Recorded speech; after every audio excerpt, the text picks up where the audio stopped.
Hey folks, it's Chris with The Human Project. I'm really excited for this episode because we're going to dive into how does God work in us in order to accomplish things through us. We're going to talk about the necessity of humility. We're going to talk about holding things openly. And how does that tie in with this fruit thing that we hear about all the time, about producing fruit, and you'll know them by their fruit. Listen as Mark and I explore this topic, and let us know what you think.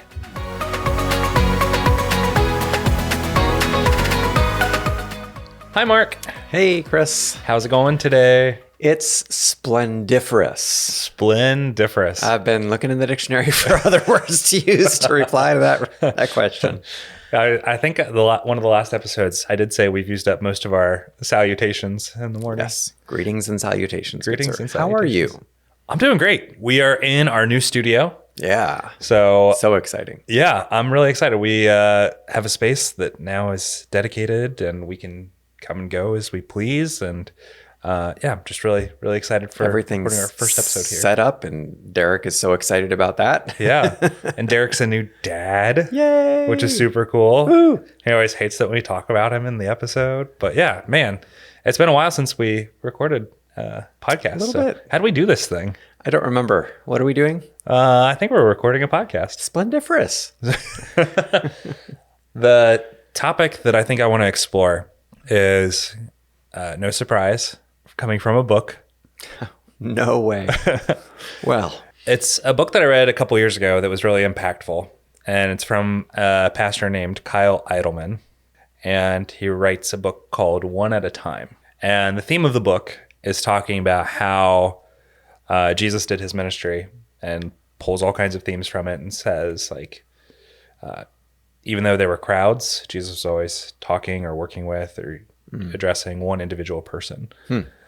And while that's a great topic for us to explore, like there's so much richness there that I want to do like a series around that at some point, and probably tie it back to like how we do our ministry, or at least how we're striving to do our ministry. Yeah. Because it's really easy to get lost in numbers and how many people are listening and how many people are coming to our classes, etc. But what really motivates us is like the actual individual response that we see from people. So while that's great, that's not what I want to talk about. But a thing that he was talking about in the book that I think that's really helpful is he talks about how we tend to want Jesus to do awesome things through us, like purpose, mission, outpouring, great things that we're doing and able to be like, yeah, sweet, I'm partnering with God on this. Yeah. But before that happens, there's this time period in our lives, and it's always cyclical, always going back and forth and up and down, where Jesus is working in us before he's working through us. So it's like pouring in to pour out. Okay. So I'd like to explore that together today. That sounds lovely. Seems very, very godlike, I would put it that way, because it sounds like seasons in some ways that you're talking about, which obviously God created as well, that there are seasons of death, there are seasons of rebirth. Yeah. Right? There are seasons of new life, there are seasons of harvest, there are seasons of planting. All of a sudden I'm quoting from, anyway, Ecclesiastes. I thought you were going to say the Beatles. No. Which is based on Ecclesiastes. Yeah. Was it the Birds? It's the Birds, yeah. Oh, and actually, Beatles? They didn't write the song either, but anyway, that's another episode. Musical lore I will leave to you, my friend. It's really not the Beatles? They may have recorded it also, but okay. You're talking about turn. Yeah. That was originally the Birds. Anyway. Oh, okay. Well, I just learned something. Ta-da! But I think the reason I've been so passionate about that a subject hit so hard as I was reading through that book was we've been in a relatively slow season from the corporate side of things, our business side of things, which has been a blessing in a way because it's enabled us to change a whole bunch of things and really put our hand to the plow for the Human Project and for Equipping Ministries International. Yeah. And I think it's been really, really cool to see. But at some point, it's also like, it feels like things are slowing down. And I am a like drive person. And I look at the results of something as the main basis for whether I'm succeeding. And I think we've talked about this before, independence versus responsibility and all of that. And there's an element there. Right. But it was a nice reflection point to say, okay, if I'm not seeing a lot of God working through me right now, which we'll talk about in a different episode of what's actually reality. Yeah. What is God doing in me? And that's the question that I really wanted to explore. Okay. And I think that's a question any of us can explore more often. Like, what is God doing in this moment? More of like a curiosity stance. Yeah. That's richness. I can see that perspective, I imagine, would help. It has helped me in the past anyway, when I'm feeling like I'm in a tough season, basically, when things are challenging. I'm not seeing a lot of fruit. It would feel like to me that if I trust in God's faithfulness and I trust in his work, I'm going to Romans 8:28 myself in a second here, but he's going to use this for his purposes. So this is in the language we're using in this episode, this is him working in me right now. There's something going on that he is wanting to refine, to cultivate something in that territory, and that it's not going to go to waste, that he's going to choose to use that for his purposes. Yeah. That's waste is a really like emotional word to it, because like it does feel like there's I'll say it. It seems like there's waste. Yeah. It's like, okay, I'm here. God, what are we doing? Let's do this. Let's make some fruit. Yeah.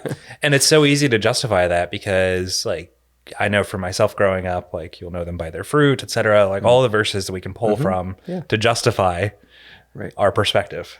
And it's really easy to do that. But it's what's the whole picture look like? Yeah. What's the whole picture? Right. That's like a zoom out view of this. Yes. Is like an ecosystem. All the seasons together create the fruitfulness that we long for, not just the harvest season. Yeah, and the harvest is the fun part. The harvest is the fun part, where you can look at it and be like, oh yeah, sweet, look at all this. We're storing this up, and like, yay. You can actually taste some of the fruit, like, oh, that apple off that tree is awesome. Yeah. Yum. Right.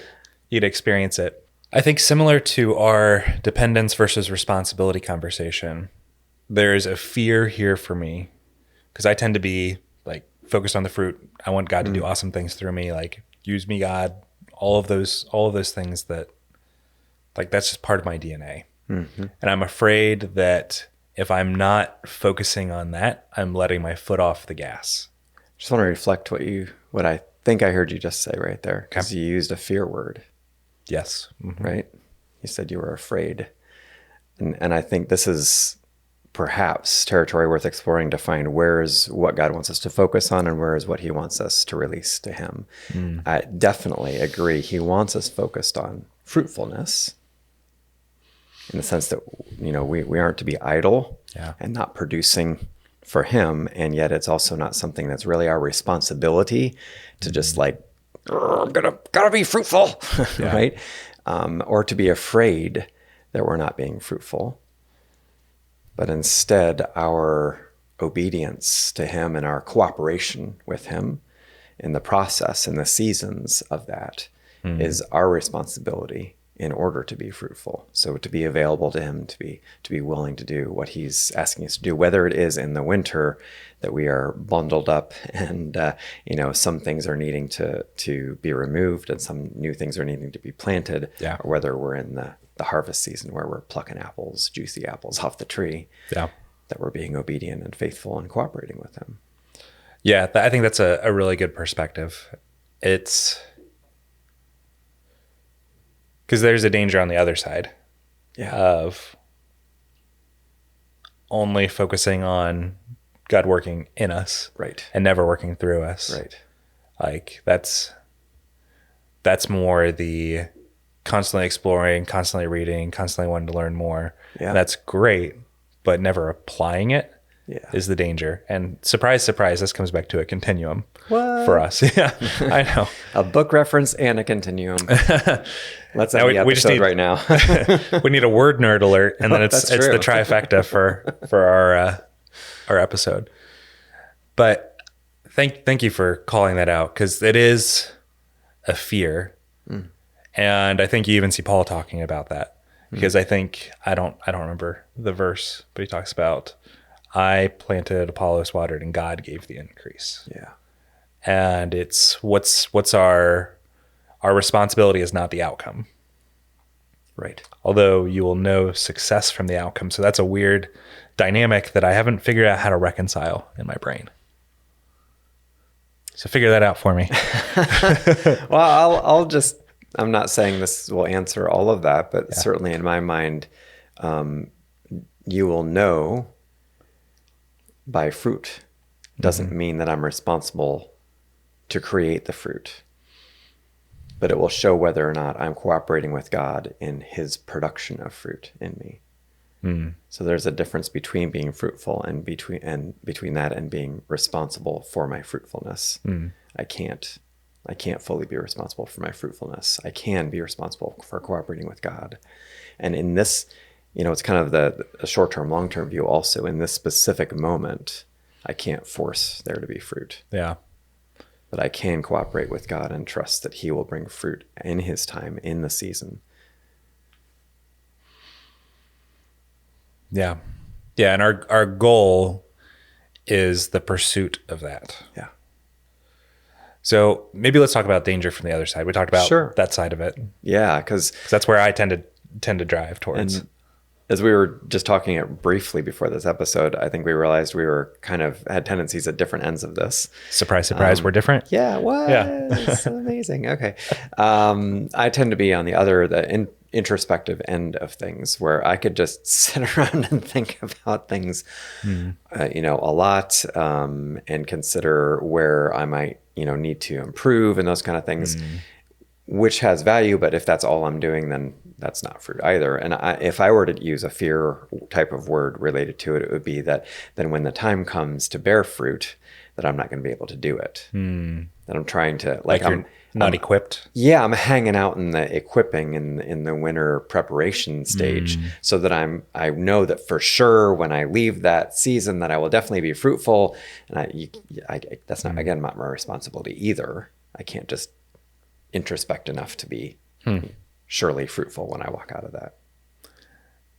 If I think of it back to the harvest analogy, it sounds like you're more in the space of, okay, where exactly do I plant the seeds? Yeah. Do I plant them 3/4 inches apart? Do I plant them a foot apart? Have I gotten all the rocks out of the field for sure? Can we plow it one more time? Just, What's the most effective irrigation system? Sure. Yeah. All that. Okay. And I don't do enough of that, I don't think. So it's if we just scatter seeds, something's going to grow. It's great. Yeah, which is also true. It goes back to the parable of the seeds too. Yeah. Okay. Interesting. So what's our action out of this? What is a responsible step for us to take? And how do we acknowledge the reconciliation of both of these things together? Jesus working in us and working through us. So I know there's a verse about this, and about God being responsible, because we've been swimming in this responsibility area. God is the one responsible for this cycle, ultimately for the growth. And the verse, it's right after the verse you were talking about earlier in 1 Corinthians. Can I pause you before you read the verse? For some reason, when you said that, it just hit me like God is the one that's responsible for the seasons. Yeah. I don't know why that's impactful, but I'm hoping just repeating that might be helpful for somebody listening. So, yeah, go ahead. Go for it. He is responsible for the seasons. Yeah, absolutely. And Mark totally did not look this up, and we did not pause and edit in between this take. Not at all. I just had it right. Knew it right from the top of his head. I was ready to go with it. Oh my goodness. So 1 Corinthians 3, and the verse you're referring to earlier, after all, what is Apollos and who is Paul? Only servants through whom you came to believe, as the Lord has assigned to each his task.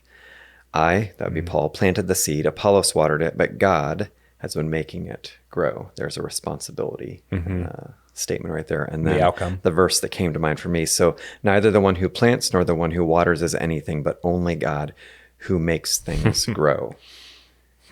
So the growth and the fruit is God's responsibility. Our responsibility, if we put ourselves in the places in this verse of Paul and Apollos, is to be faithful, to do what God's given us and worked in us in order to produce. So we want to help, allow, cooperate with him as he works in us and then as he works through us. Yeah. Yeah. I think what it boils down to is an overinflated view of self, thinking that I can control the outcomes and make the fruit happen through just will and action and all of that. Like, that's not the way that it works at all. Right. Like, even going back to one of my favorite verses, John 15:5. This one I didn't have to look up. But I am the vine, you are the branches. Abide in me. Whoever abides in me will bear much fruit. For apart from me, you can do nothing. That's the abridged version. Not a little, not some, some okay fruit. Nothing. And even there, Paul's saying he is not anything. Yeah. That's very humbling. Right. Especially for us as we lead a ministry together. It's really easy to focus on the outcomes and thinking that we can make them happen. Right. But it's really about, God, what do you want us doing in this moment? How do you want to work through us so that you can work through us? Right. Yeah. To do what he wants to do, to bring the fruit he wants to bring in the seasons that he's ready to bring them, which is a lot more freeing when I am in that perspective, when I'm holding that perspective, looking at things that way. It is much more freeing. I'm a lot less stressed about things. Those moments when things haven't seemed to land, where I'm just like, oh, but I really want this couple or this person to have this breakthrough or to have this moment where they're really getting it from God and it doesn't happen. I can hold that with an open hand. Yeah, it is very freeing because it's not our responsibility. But even as I say that, there's still this thing going on in the back of my mind of, okay, but what if I let my foot off the gas? What if I'm not taking action? Right. Like falling too far back into the, I think as we were prepping for this episode, you used the example of the Dead Sea. Mm-hmm. So for folks that may not be familiar with the Dead Sea, could you give a brief explanation? Right. It's called the Dead Sea because it has high salinity, a lot of salt content. And the reason it does is because it has water coming into it and there is no water going out it. So the water evaporates, leaving behind the salt. So it's called the Dead Sea because of that. And then the result of that is stuff doesn't grow in it because it's so salty. Whereas a normal, natural, and kind of beautiful picture of a pond or a lake or something is there's water coming into it and water flowing out of it. It's both sides of this that are happening at the same time. And that's how God designed it. Yeah. And that produces life. Yeah.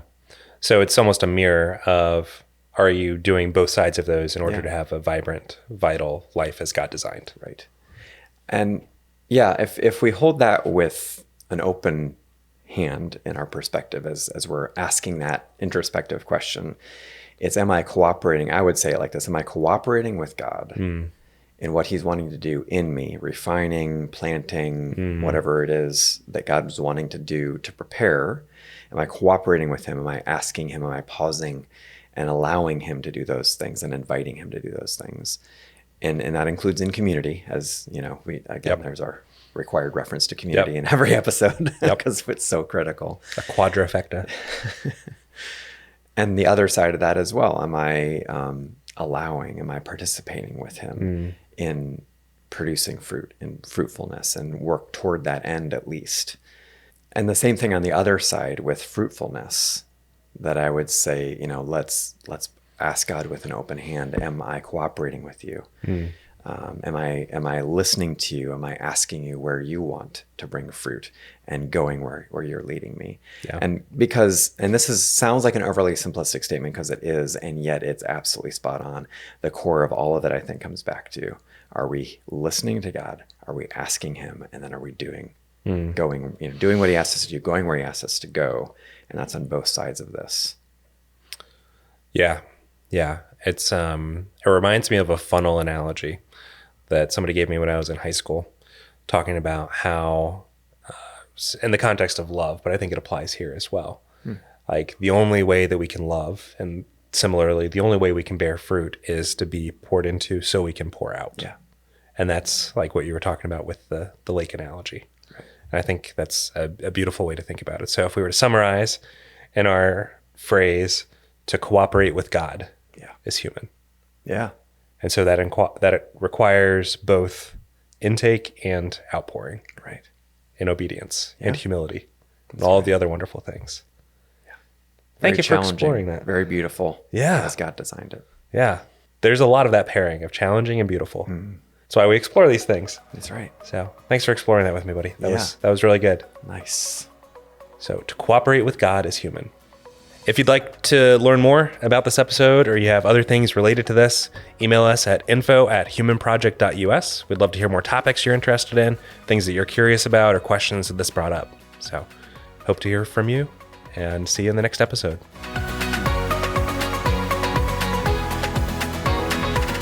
Hey folks, thanks for tuning in today. Our team is made up of myself, Chris Conlin, and Mark Wavle, and our lead editor is Derek Donley. We're a crowd-funded nonprofit. Our free resources exist because of your generous support.